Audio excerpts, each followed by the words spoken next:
Good morning. Welcome, esteemed guests, members of the platform party, faculty, students, staff, and friends. As Carolina's Chancellor, I am honored you're here with us to celebrate her 224th birthday. The birth of the university, the public university in America, took place right here in Chapel Hill, when in 1795, the first student enrolled at Carolina. Carolina began with a dream and a grand vision for the future, rising from the ideals people fought for in the Revolutionary War, lux et libertas, enlightenment to protect liberty. University Day is a special tradition at UNC-Chapel Hill. It's a time that we reflect on our past, we celebrate our presence, we think about and anticipate our future, and even more, we remember that Carolina, our people, are our university. Last year, Steve Farmer and I took a heartfelt request from a graduate student, Shelby Dawkins Law, to find ways to increase the visibility and reflect the diversity of the courageous people who have and continue to make our university what it is today.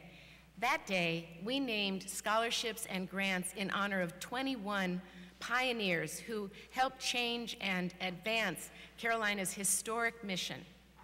2 weeks ago, we had a very special reception that was attended by 5 of our honorees, their relatives, and relatives of the other honorees, and our new scholarship recipients.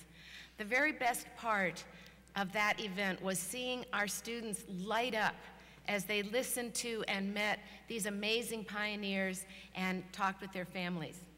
With us were pioneers like Karen Parker, award-winning journalist, civil rights activist. She was the first African-American woman to graduate from Carolina in 1965, and her journals tell a courageous story of those days.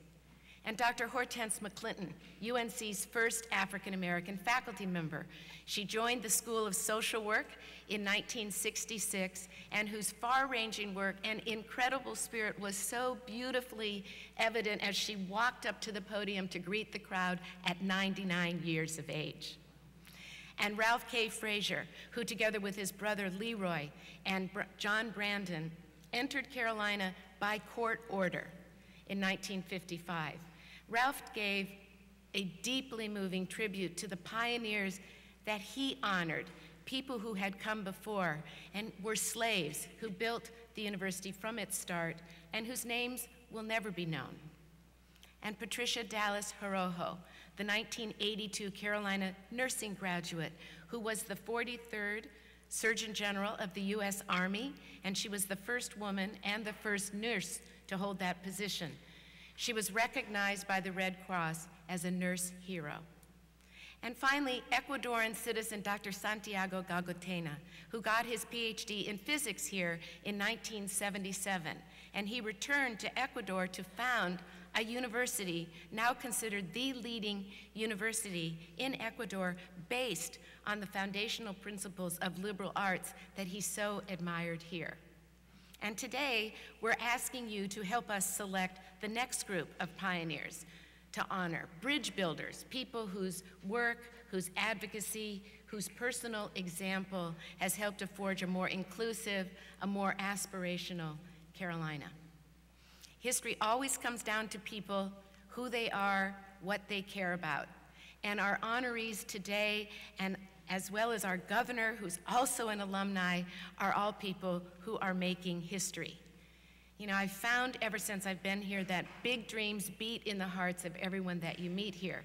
And nowhere has that commitment to our people and a grand vision for the future of Carolina, for North Carolina, and the world been clearer than during the development of our university's first unifying strategic framework and our historic fundraising campaign just launched last weekend.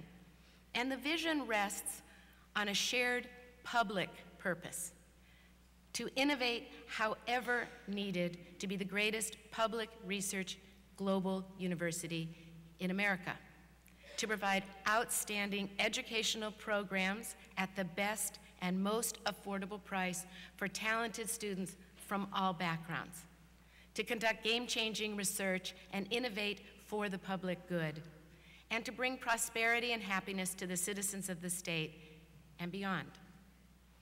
When I welcome 4,000 plus students at convocation or greet the new faculty at Queen Anne Lounge in the fall, I know that every single one of them has a story, they have a dream, they have passions, they have changes that they want to see, and they're determined not to be a part of making something important happen.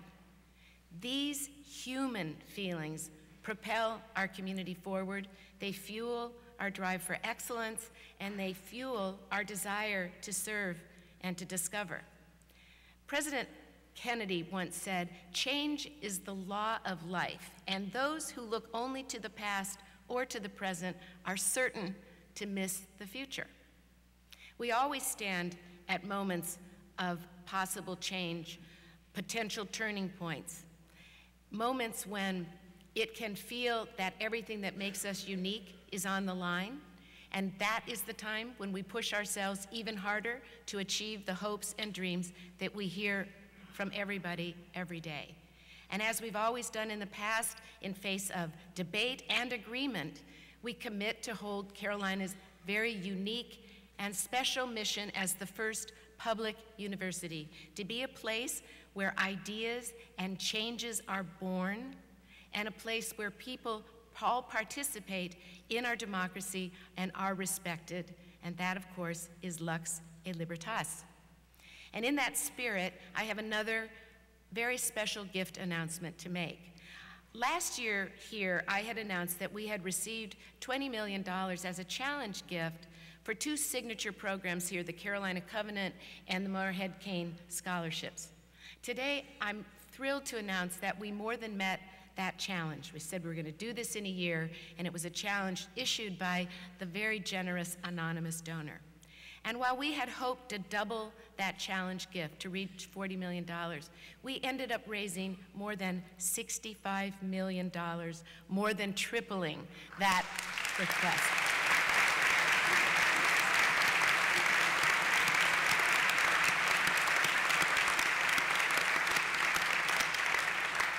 And just remember, that's all for student aid and scholarships, so much at the core of our desire to be of the public and for the public. So while we savor that great announcement, it's my very special pleasure now to recognize important guests in the audience today. And I'd like to start with two former chancellors who are with us today, James Measer and Bill McCoy. It's great to have you here.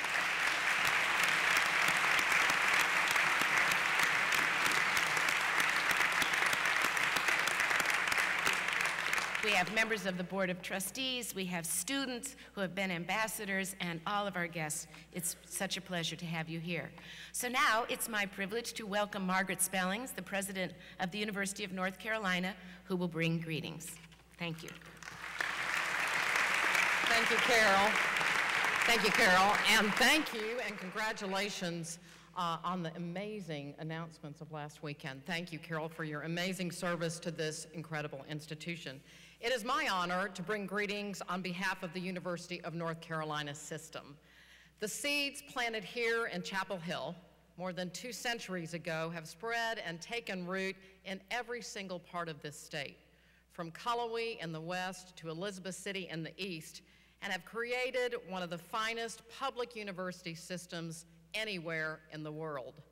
The vision first articulated on this quiet hillside have been reborn again and again in new places, in new eras, in answer to the ever-changing needs of each generation of Tar Heels.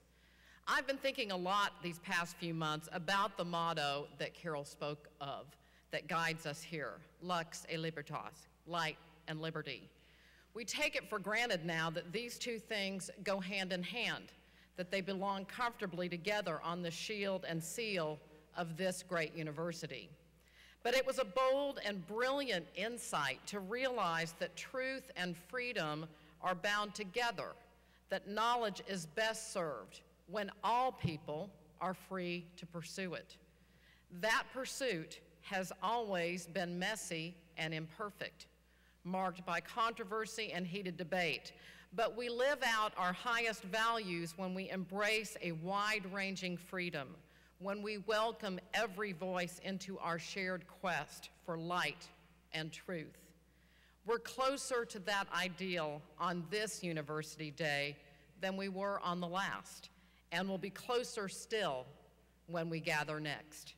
Thank you.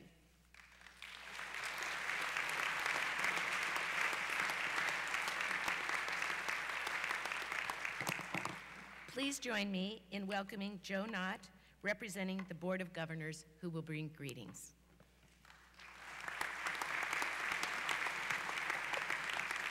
Thank you, Chancellor. To the Honorable Governor Roy Cooper, President Spellings, Chairman Cochran, members of the Board of Trustees, members of the legislature, Chancellor Folk, Provost Bluen, distinguished faculty, staff, guests, and students, I am honored to bring greetings from the Board of Governors. It is a true honor to be here with this distinguished group. I look at the governor, Moorhead Scholar, Carolina 79, Carolina JD 83, Go Tar Heels.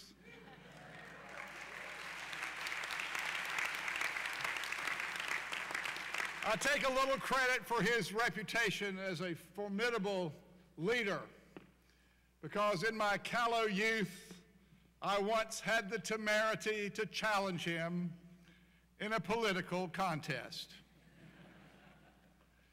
He beat me with the ease of a child beating a drum and went on to great things. Congratulations, Governor.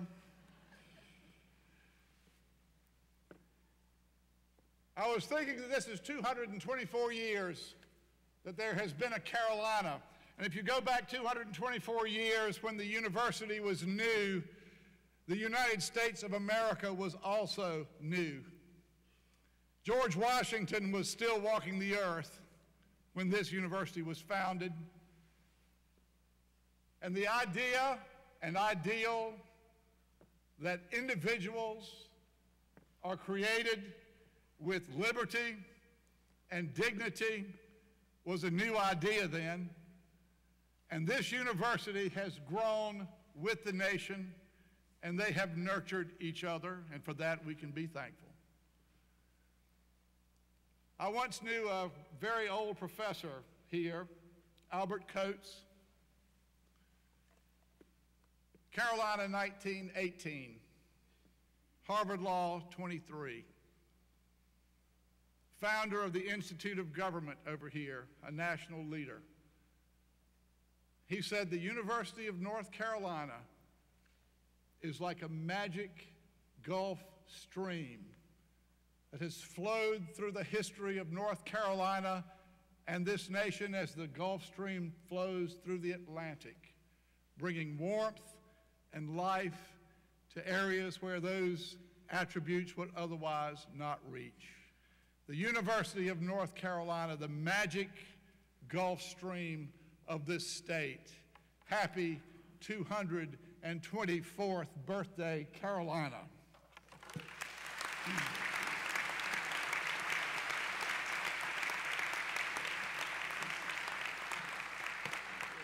Thank you.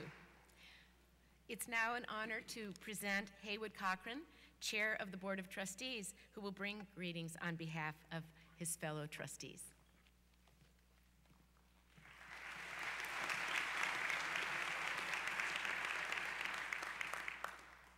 Thank you, Chancellor Folk, President Spellings, Mr. Knott, Governor Cooper, and our other distinguished guests.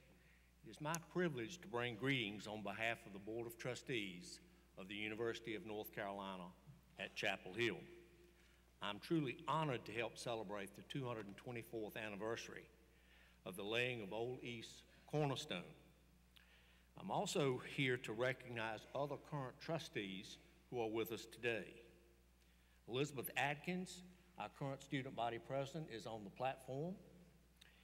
Richard Stevens, an honoree who is serving his second term as a member of the board and is a past chair of this board. Also recognized in the audience, Julia Grumbles, Kelly Hopkins, Allie Ray McCullen, Ed McMahon, and Bill Keys. And I'd also like to ask any former trustees to stand as the current trustees stand and as we recognize them for their service to our great university.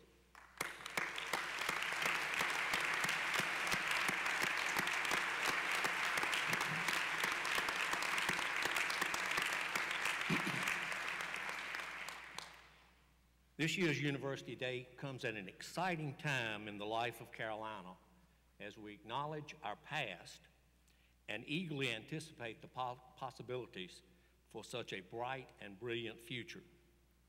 Our board goals this year include supporting our world-class Chancellor, Carol Folt, and her team as they guide Carolina to even greater accomplishments as a leader among global public research universities.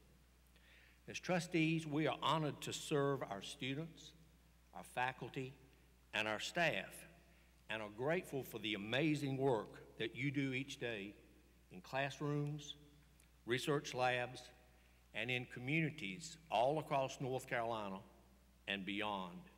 You are the stars of the university. On behalf of our board, I extend our congratulations to everyone on this special day. We appreciate all that you do to make Carolina such an incredible place. Thank you.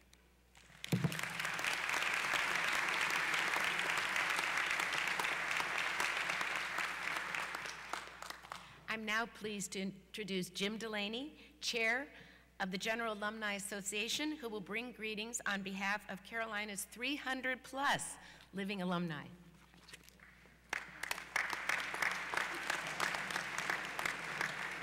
Chairman Knott, President Spellings, Carol Folt, Chancellor, Governor Cooper. Governor, it was good to meet you today, and I know that we're in challenging times, but having learned that you blocked one of Phil Ford's shots as a high school student, I know you're up for any challenges we have in the state of North Carolina, so it's great to see you today. The General Alumni Association is proud to be one of the oldest organizations at our university's oldest and most public university. Convened initially by Governor John Motley Moorhead, class of 1843, the GAA has remained faithful to its original goals of perpetuating collegiate friendships, promoting the welfare of the university, and promoting the cause of education. On behalf of Carolina's more than 322,000 living alumni, it's my honor to join in congratulating this year's Distinguished Alumni Award recipients.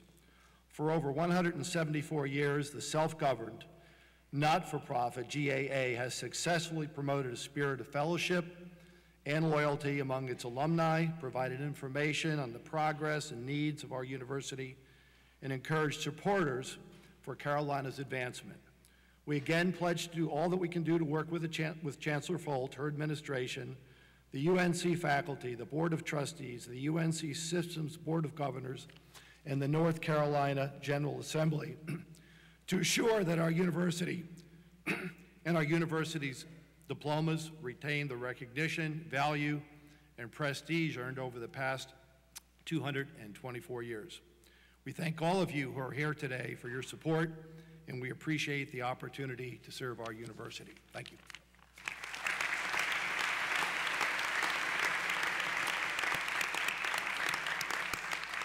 Thank you. I'm now pleased to introduce Leslie Parisi, Chair of the Faculty, who will bring greetings on behalf of the faculty.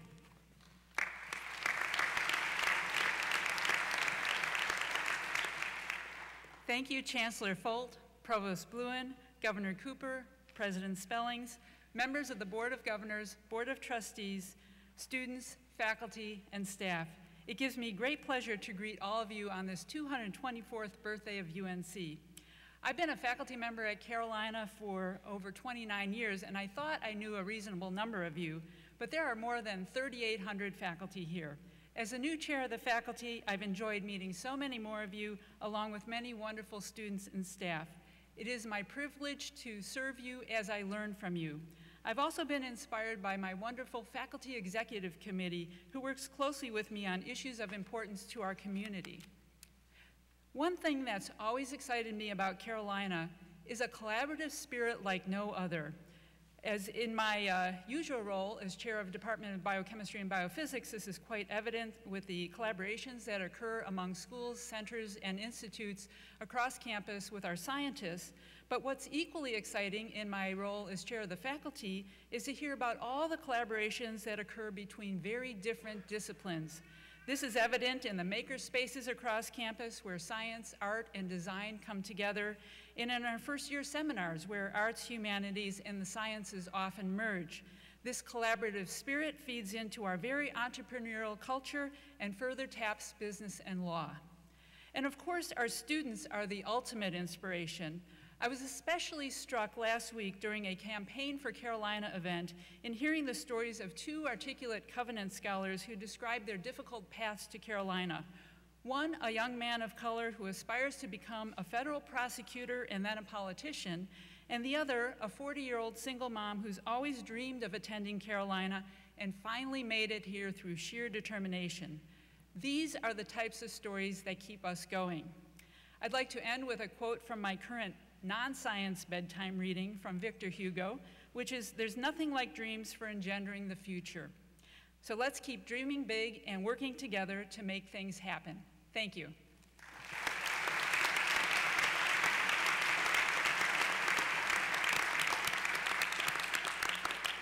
It's now my pleasure to introduce Shana Hill, chair of the UNC Employee Forum, who will bring greetings on behalf of her fellow Carolina employees.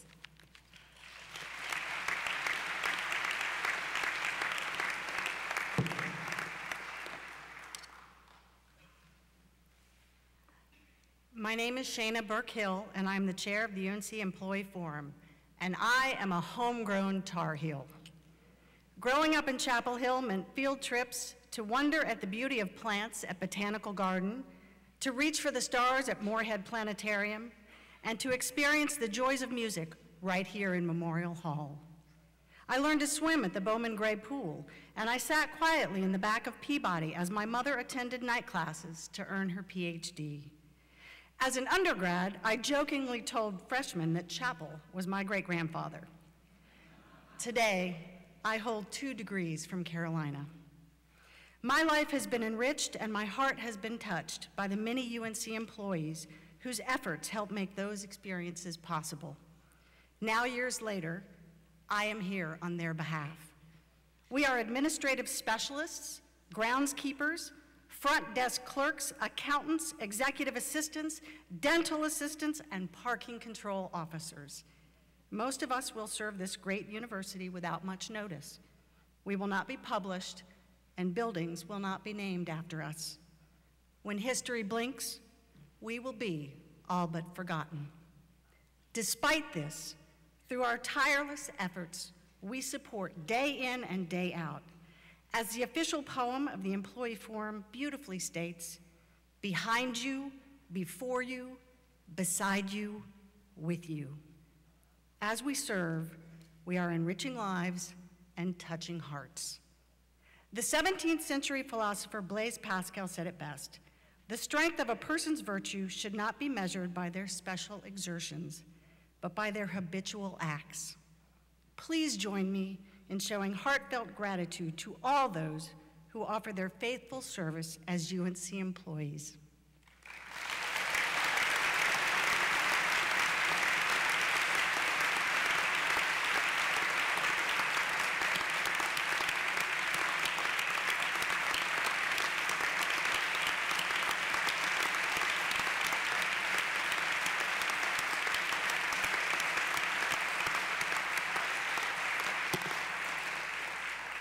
Thank you. Now, please join me in welcoming Elizabeth Adkins, Student Body President, who will bring greetings.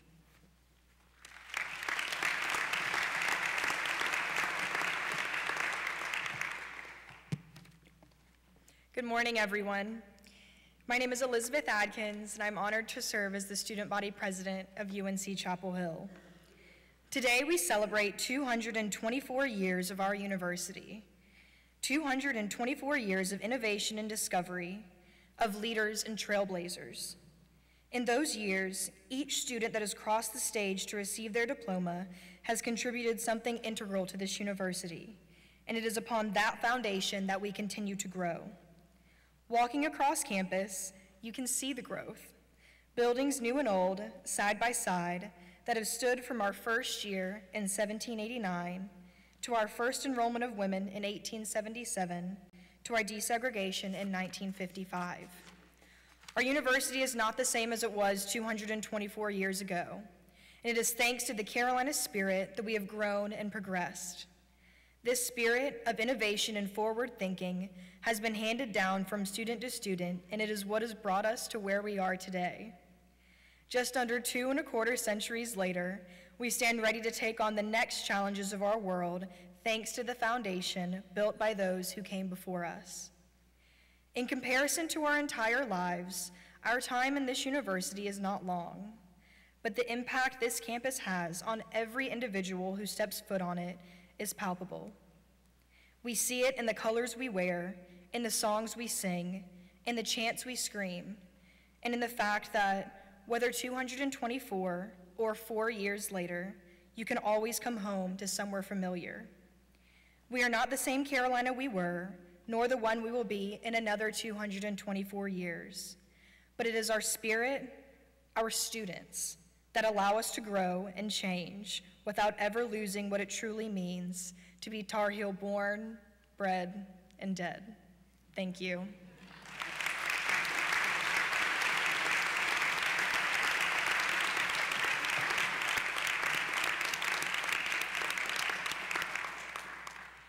Now, please join me in welcoming Madeline Percy, Graduate and Professional Students Federation, in their new position and first year. Welcome.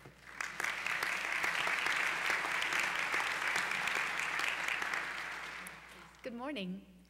UNC's history is ripe with examples about how our story here at UNC is shaped by the earth under our feet. As a geologist, I think about how early engineers excavated what is now the old well to allay a water shortage at the university and struck a well-connected crack in the Chapel Hill granite that provided clean groundwater for the growing university's needs.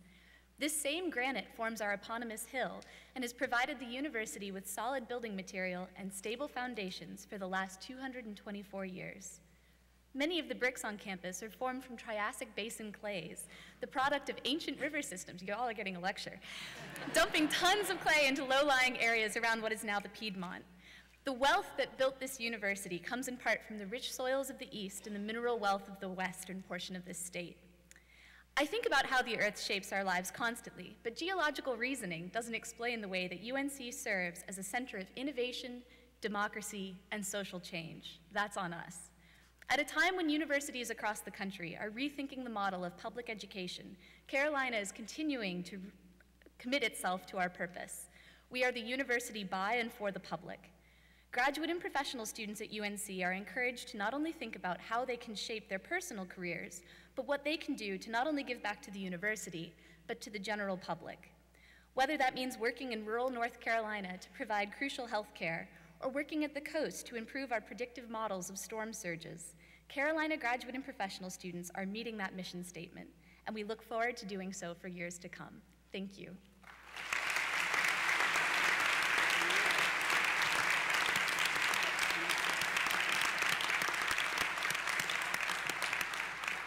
One of the great pleasures of University Day is the opportunity to acknowledge the achievements of our former students. Our alumni are truly impressive, and their loyalty and affection are represented through the work of the General Alumni Association, which this year is marking its 174th anniversary. Created in 1971 by resolution of the faculty, the Distinguished Alumnus Awards recognize outstanding contributions of our alumni. All the recipients are approved by the Faculty Council and the Board of Trustees upon the recommendation of the respective committees. To present the 2017 awards, I'd like to ask Executive Vice Chancellor and Provost Bob Bluen and Professor Vin Stepanidis Secretary of the Faculty, to come forward.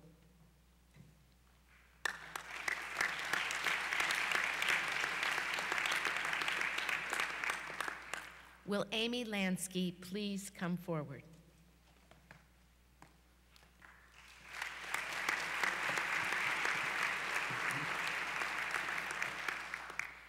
Amy Lansky is a nationally recognized expert in the field of HIV/AIDS policy research. She's currently the Senior Advisor for Strategy in the Program Performance and Evaluation Office of the Centers for Disease Control. Formerly, she directed the White House Office on National AIDS Policy, where she developed and implemented the National HIV/AIDS Strategy for the United States, a 5-year plan to guide our national response to the HIV/AIDS epidemic. Lansky has also published more than 80 peer-reviewed articles focusing mainly on HIV transmission and prevention. She holds a BA in political science from Swarthmore College. In 2010, Lansky established a Lansky Family Scholarship in the UNC-Chapel Hill Department of Health Behavior to honor and recognize her parents' commitment to education and public health. As past president of the Gilling School of Global Public Health Alumni Association, she has played a key role in supporting the school's mission. For outstanding contributions to public health policy, the University of North Carolina at Chapel Hill is pleased to confer on Amy Lansky this Distinguished Alumna Award.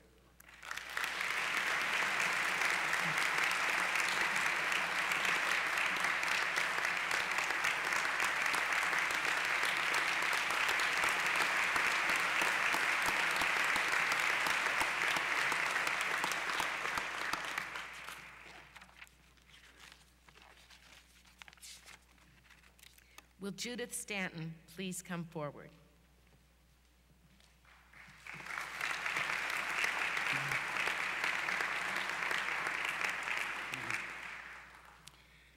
Judith Phillips Stanton is an acclaimed scholar, writer, and poet. Her 2004 book, The Collected Letters of Charlotte Smith, was foundational in restoring the reputation of the late 18th century poet and novelist as the first romantic poet. This book not only enabled the flourishing of scholarship around Smith's contributions, but also sparked interest in highlighting the work of 19th century women writers. Stanton compiled and edited the project over 26 years while she was a university professor and later as an independent scholar. After earning a BA from Randolph-Macon College and a doctorate at Carolina, Stanton taught composition and feminist theory at the University of Wisconsin-Eau Claire and Clemson University. She was a leader in establishing programs in gender studies at both universities. Now a teacher of creative writing, Stanton has also published 4 historical romances, a contemporary equestrian suspense novel, and her first chapbook of poetry. For outstanding contributions to literary scholarship, the University of North Carolina at Chapel Hill is pleased to confer on Judith Phillips Stanton this Distinguished Alumna Award.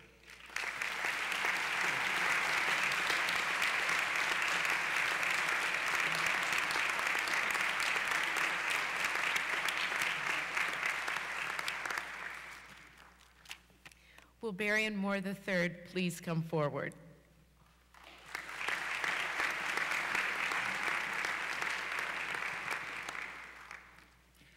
Berrien Moore III is a world-renowned earth scientist who serves as Vice President for Weather and Climate Programs, Dean of the College of Atmospheric and Geographic Sciences, and Director of the National Weather Center at the University of Oklahoma, where he also holds the Chesapeake Energy Corporation Chair in Climate Studies. He is the architect and principal investigator of the Geostationary Carbon Cycle Observatory, the first of its kind mission selected by NASA to measure greenhouse gases and vegetation health from space. After earning his PhD in mathematics from the University of Virginia in 1969, Moore joined the faculty at the University of New Hampshire, where he was named a University Distinguished Professor in 1997. He later served as the founding executive director of Climate Central, a think tank focused on climate change. Moore is a fellow of the American Meteorological Society and the International Academy of Astronautics. His honors include the Administrator's Award from the National Oceanic and Atmospheric Administration, the Dryden Lecture and Research Award of the American Institute of Aeronautics and Astronautics, and the NASA Distinguished Public Service Medal, which is the space agency's highest form of recognition. For outstanding contributions to atmospheric sciences, the University of North Carolina at Chapel Hill is pleased to confer on Berrien Moore III this distinguished alumnus award.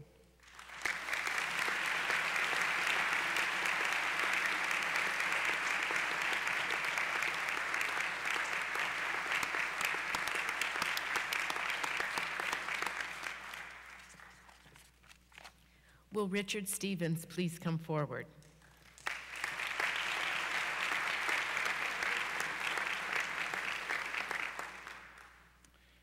Richard Stevens is an attorney with Smith, Anderson, in Raleigh. He previously served for 16 years as Wake County's manager and for 10 years in the North Carolina Senate. As a state senator, he worked across the aisle to ensure effective governance and fought to preserve state funding for higher education. His expertise, combined with a strong sense of professionalism and ethics, enabled him to lead key committees under both political parties. Stevens served on the UNC-Chapel Hill Board of Visitors from 1991 to 1995, and on the Board of Trustees from 1995 to 2003, including 2 terms as chair. The university has honored him with many awards, including the Distinguished Service Medal from the General Alumni Association and the William Richardson Davey Award from the Board of Trustees. Both the School of Law and the School of Government have scholarships named in his honor. Stevens has also been recognized with the Governor's Order of the Longleaf Pine and the Award for Distinguished Public Service from the North Carolina Chamber of Commerce. For outstanding contributions to public service, the University of North Carolina at Chapel Hill is pleased to confer on William Y. Stevens this Distinguished Alumnus Award.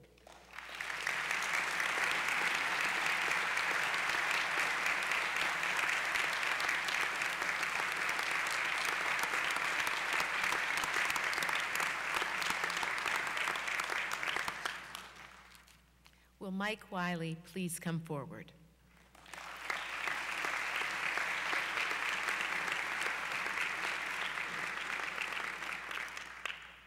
Michael Wiley is an actor and playwright who explores African American history and experiences through documentary theater.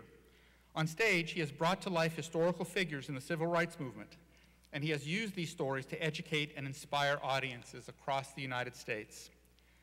Wiley's plays have been seen in settings ranging from the Shakespeare Theater in Washington, D.C., to the finale of the Freedom Riders' 50th reunion in Jackson, Mississippi. He has performed at the Bridge Crossing Jubilee in Selma, Alabama, and in a 20-venue tour across Ontario, in addition to conducting multi-day residencies at numerous universities. A Catawba College graduate, an Upward Bound alumnus, and a TRIO Achiever Award recipient, Wiley is a former Lehman Brady Visiting Joint Chair Professor at Duke University's Center for Documentary Studies and UNC-Chapel Hill. His newest play, Leaving Eden, An American Fable, will premiere at UNC-Chapel Hill in spring of 2018. For outstanding contributions to documentary theater, the University of North Carolina at Chapel Hill is pleased to confer on Michael LaFawn Wiley the Distinguished Alumnus Award.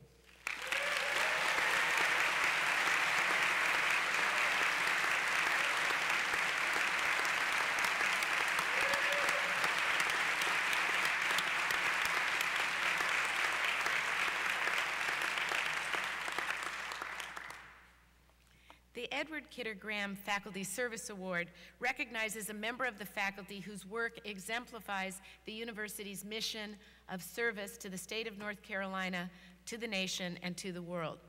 UNC President Graham transformed the university through the introduction of public service, calling for faculty to make the state and all its practical problems a legitimate field of study. His directive is carried out today through the university's modern mission to extend knowledge-based service worldwide. This year's recipient is Nancy Albritton, Keenan Distinguished Professor of Chemistry. Will Nancy Albritton please come forward?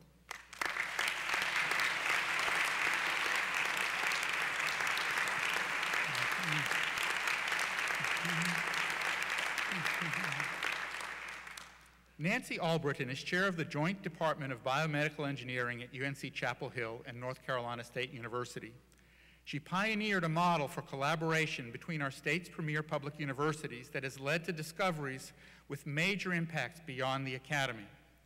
She has advanced biotechnology and medicine in areas of single-cell isolation and analysis, cell sorting and cloning, organ on a chip, and tools for evaluating cell signaling. Her research has extraordinary disciplinary breadth, incorporating cell biology and physiology, chemistry, biomedical engineering, physics, and material science. Albritton is the scientific founder of 3 companies, Protein Simple, Cell Microsystems, and Altus Biosystems. She has 12 issued patents with at least 9 more pending. She is a fellow in the American Institute for Medical and Biological Engineering, a fellow of the American Association for the Advancement of Science, a member of the National Academy of Inventors, and a recipient of the American Chemical Society Award in Chemical Instrumentation. In 2016, Albritton was named the university's Inventor of the Year.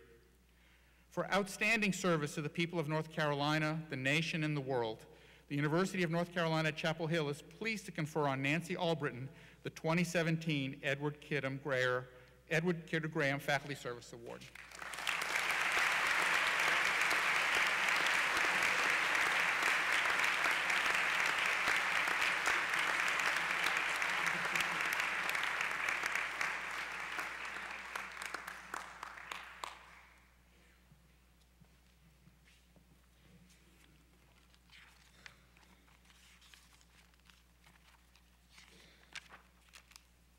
It's now, oh, excuse me. We are now going to listen to a short performance by one of the elite student musical groups in the Department of Music, directed by Professor of Music, Mimi Solomon.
It's now my distinct pleasure to introduce today's keynote speaker, Governor Roy Cooper, the 75th governor of the great state of North Carolina.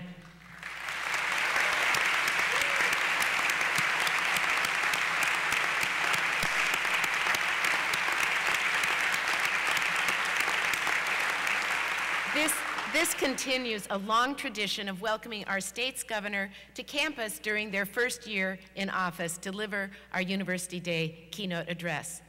The son of a school teacher, the product of 2 degrees from the nation's first public university, proud father of 3 daughters who've attended Carolina, Governor Cooper has a distinguished track record of serving people in our state in so many different leadership capacities. As a former member of the State House and the State Senate, former Attorney General, Governor Cooper has lived a life of public service and shows his commitment every day to North Carolinians. Just last week, we both spoke at a wonderful, groundbreaking event celebrating a $100 million expansion at the Pfizer manufacturing plant in Sanford, North Carolina, creating new jobs to incorporate gene therapy into their mission, developed on the research of faculty members here to treat rare diseases. The governor and I then had an opportunity to speak at many other events that have been focused on our North Carolina citizens. For example, in March, Governor Cooper joined us as the opening keynote speaker here at Carolina for the 4th annual UNC Clean Tech Summit.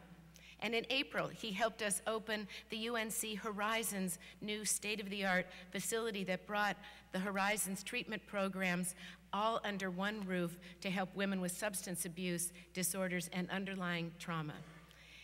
He also joined us at the Moorhead Planetarium ceremony where he announced a kickoff of our statewide science festival, and he proclaimed April to be North Carolina STEM Education Month. So I tell him every time he comes, something great is happening. So please join me in welcoming Governor Cooper to the podium to celebrate this birthday.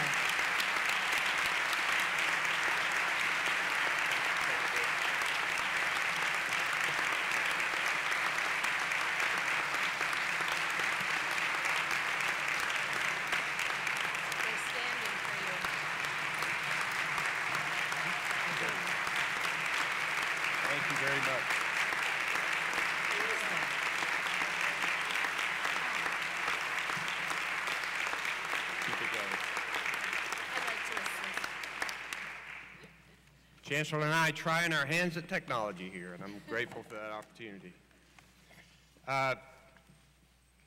Chancellor Folt, President Spellings, Chairman Cochran, Board of Governors member Joe Knott, I'm honored to have this opportunity. And I'm grateful for Jim Delaney telling the story about me as a rival high school basketball player blocking Phil Ford's shot. That is my claim to fame. He didn't tell you the rest of the story. Phil got 52 points that night. But by God, not 54. He's admitted that publicly too, by the way.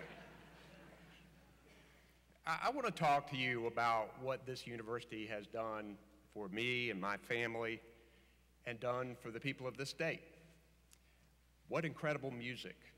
My youngest daughter has a music degree from this great university, and grateful for that talent. And among my 3 daughters and me, we have 6 degrees, 6 university degrees, and every one of them at the top says the University of North Carolina at Chapel Hill. I'm grateful for that.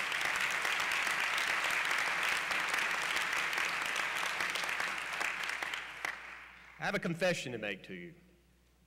I am a prisoner of hope. Now, maybe I shouldn't be.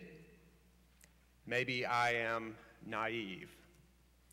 But today, as we observe the beginning of the 225th year of the University of North Carolina at Chapel Hill, optimism overwhelms me. Now, perhaps evidence of events in our world today should point me in an opposite direction.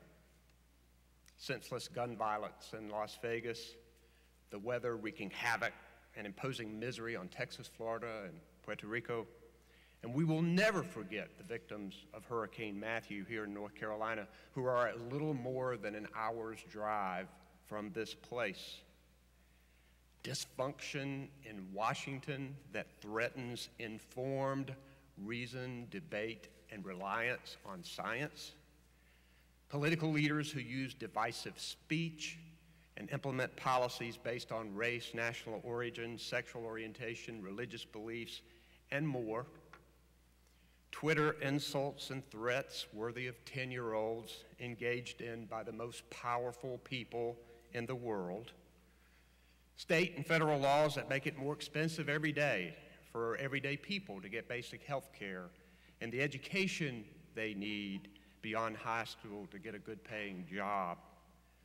Challenges to academic freedom, and a debate in the state legislature about the commitment to public education. That's a long list. And there's more. It is easy to get discouraged, but I'm not. I'll tell you why. So much of my optimism for North Carolina is founded on this place.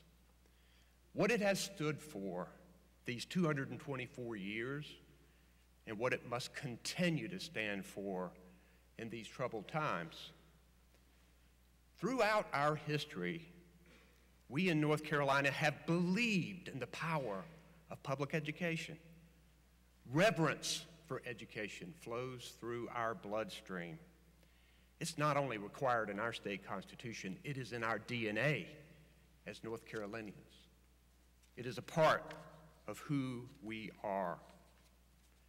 Now, yes, education does lead to our career, and that's an important part of my effort as governor of North Carolina. But more than that, public education in general, and in our universities in particular, leads us to our calling in life. Now, yes, this university must produce and does future accountants, bankers, doctors, lawyers, journalists, technology experts, and especially teachers. And there's not a county or city or crossroads of this state that is untouched by people whose lives and careers were shaped by their experiences within the buildings that surround us. I'll never forget Professor Earl Wallace in Bingham Hall exploring United States Supreme Court cases and how they changed the course of history. Or Professor Tad Bile with his intense knowledge of North Carolina law and politics, who taught me how North Carolina became a beacon in the South under leaders like Bill Friday and Jim Hunt and Terry Sanford. This university is second to none in preparing students to make a career and to make a living. But what is so special about this place is that it encourages students to discover what it is to make a life of purpose. Now, what I learned in these classrooms led me to a vocation in the law. And I'm grateful for the 18 years I practiced law in Rocky Mount and raised my family. But it was coupled with my experience outside of class that led me to my calling in public service. The relationships I formed in student government, debates at the Young Democrats Club, the engaging late-night conversations in Morrison Dorm or at my fraternity, hearing state and federal political leaders who came to campus. Now, I'm reminded of the time that in 1980, when I was in law school, third-party presidential candidate John Anderson came to campus. And, of course, he was running against President Jimmy Carter and Ronald Reagan. But he was speaking at the same time as my constitutional law class, taught by the great Professor Bill Murphy. Now, one student asked if we could go hear John Anderson instead of going to class. Professor Murphy said, listen, John Anderson is going to get just as many electoral votes as I am, so you might as well come and hear me.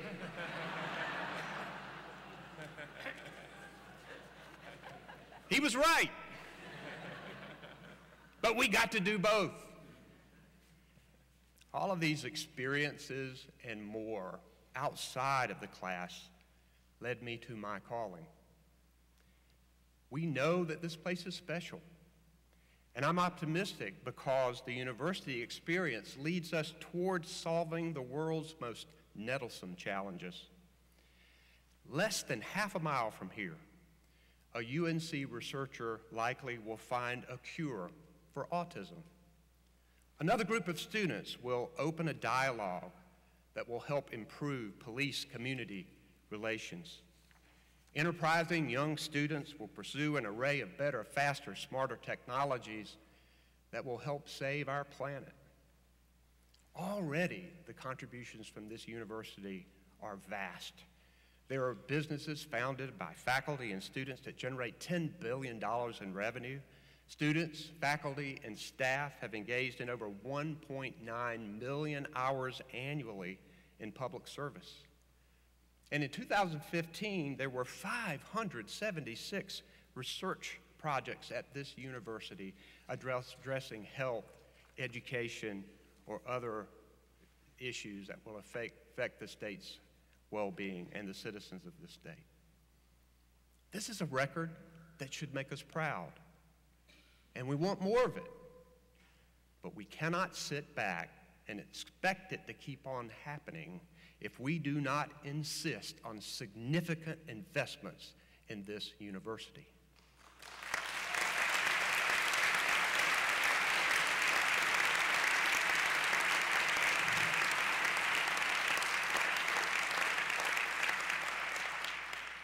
Everyone here must push our state leaders, including the legislature, for increased funding, not only here, but in all of public education. I believe that we can and we should make North Carolina a top 10 educated state by 2025. We're already there with our community colleges and our universities, but we need to sustain it, and that takes work. But we must improve and invest more in early childhood and pre-K. We must improve our K through 12 public education, get our teacher salaries to at least the national average, and graduate more young people from high school. And we must continue to increase the number of people who attain education past high school for the better paying jobs of today and tomorrow. And here at the University of North Carolina at Chapel Hill, we all need to pull out our checkbooks and credit cards and give generously to the Capital campaign.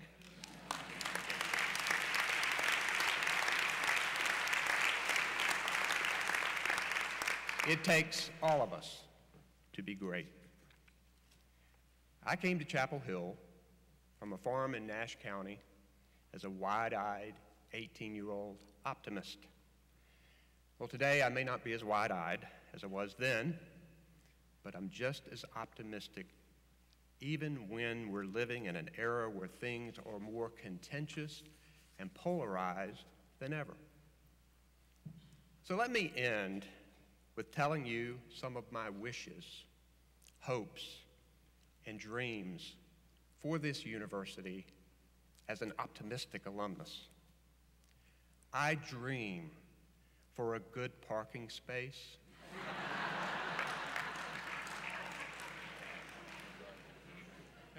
and tickets to games even after I have been governor.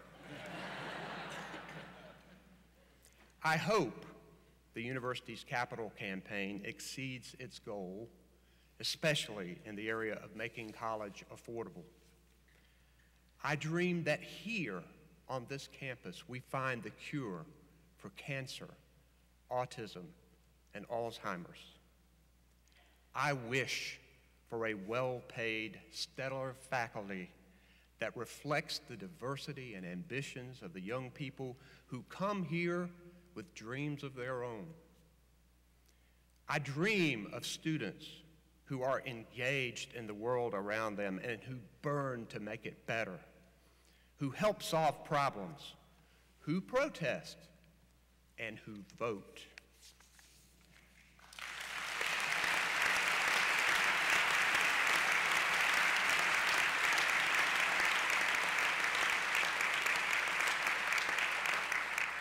I wish for respect and understanding of voices that come from different points of view.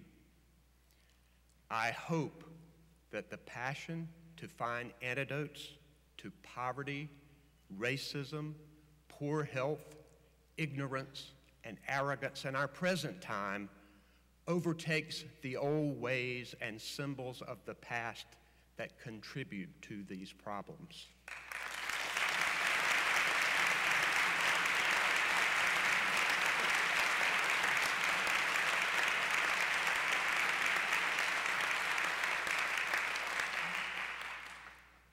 May all of these things come to pass in our lifetime.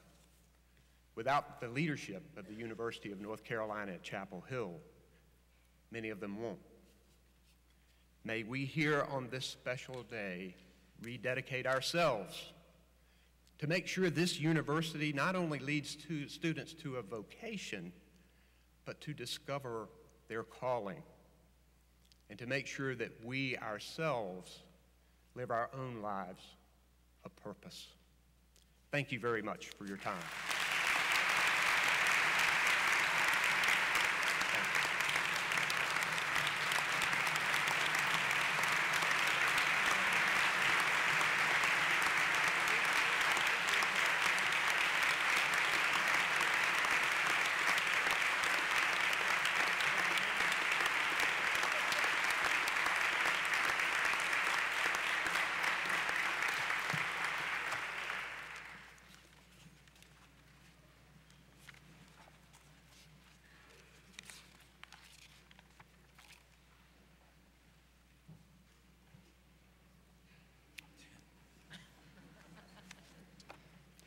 Thank you so much, Governor. Can we call you Optimist in Chief? That was wonderful. Really appreciate it. It's been fantastic having so many amazing people up here on the podium together and all of you in the audience. To paraphrase Thomas Wolfe, when he was writing fondly of his time here at Carolina at Chapel Hill about the sense of excitement and intellectual stimulation here was as close to magic as I've ever been. University Day is the right day to think about what makes Carolina magical for all of us. It's a time for us to think about the people of Carolina and how we must work together to create a Carolina that we love, a Carolina that embraces change, and a Carolina that we hope we can still become. And it's the time that we express gratitude to the people of North Carolina, those people whose hard-earned tax dollars support our lives of purpose, and to our friends and alumni whose philanthropy and generosity supports our dreams. I see hope and I see aspiration and public service in Carolina people every day, whether they're working at Habitat for Humanity or they're working in hospitals and clinics across Africa and across North Carolina, whether they're preparing our stadiums and our buildings and our beautiful grounds, whether they're speaking and writing about issues that really matter to them, or performing or teaching and doing research here and around the world. Just earlier this month, Joe DeSimone, our outstanding professor of chemistry, talented entrepreneur, and winner of the National Medal of Technology and Innovation, joined me and two other outstanding public university presidents for a panel discussion reflecting on higher education 10 years after the Spellings Commission report was issued. The two other university presidents were discussing preparation for their bicentennial. And Joe dryly noted that he was honored to be on stage with a terrific set of university startups. Of course, that's in a way the irony of celebrating our 224th anniversary. We must continue to have the mindset of a startup. Even while we remember and we celebrate our wonderful historic past, we have to keep our sights set firmly on the future for the good of our students, for the good of the university, for the people of North Carolina, and the people of the world. And that, my friends, is Carolina. So as we close today, I want to thank you all for being here to celebrate this birthday of the founding of the University of North Carolina at Chapel Hill, and really the birth of public education in America. And I want you to join me in thanking the members of the UNC Wind Ensemble under the direction of conductor Evan Feldman for their incredible performance today. Let's give them a round of applause.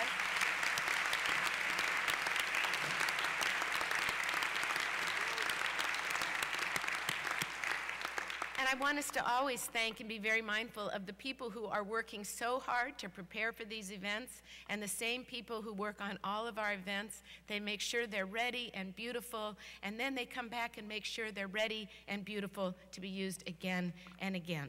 So let's thank all the people that do that for us.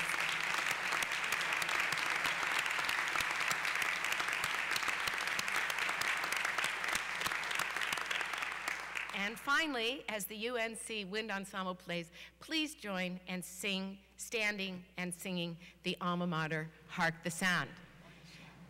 At the conclusion of the Alma Mater, we'd like you to remain standing as the platform party recesses. Thank you.